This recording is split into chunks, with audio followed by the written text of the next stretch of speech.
ہمارے ملک میں نمک ہے، جب ہم اس میں بھی پتھر کی ملاوٹ کریں، دودھ میں بال صفا پاؤڈر ڈالیں، دودھ میں ہم پتہ نہیں کون کون سے کیمیکل ڈال کر ملاوٹ کرتے ہیں، مرچ میں ہم ملاوٹ کرتے ہیں، اور گھی میں ہم گریس ڈالتے ہیں، پھر کیا کہتے ہیں؟ یا اللہ تو کرم فرما، رزق ہمارا وسیع کر دے، ہمارے بچوں کو ہمارا فرما بردار کر دے۔ یارو تو اللہ کا نہیں بنا، تو اللہ کا باغی ہے، وہ اللہ تیرے بچوں کو کیسے تیرا فرما بردار کرے گا؟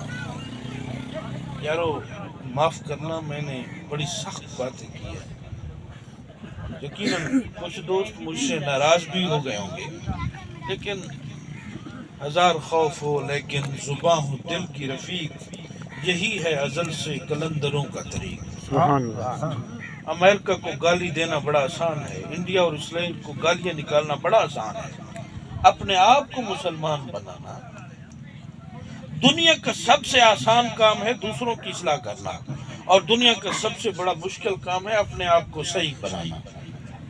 ہماری ڈیوٹی یہ ہے کہ اپنے آپ کو ٹھیک کریں، اپنے آپ کو ٹھیک کریں۔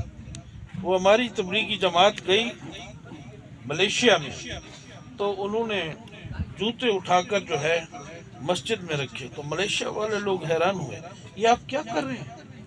کہا جی پاکستان میں جوتیاں چوری ہو جاتی ہیں۔ کہا ہمارے ملک کی مسجد میں آج تک کسی نے جوتیاں نہیں اٹھائیں گی، ہمارے ہاں تصور ہی نہیں ہے جوتیوں کو اندر رکھنے کا۔ تو پھر انہوں نے کہا کہ آپ کو تبلیغ کی وہاں ضرورت ہے، ادھر ضرورت نہیں ہے۔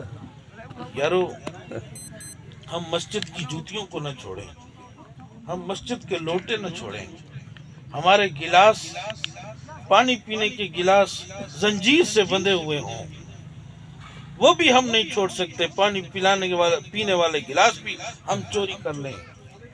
یارو سب سے زیادہ ضرورت ہے ہمیں اپنے اصلاح کی۔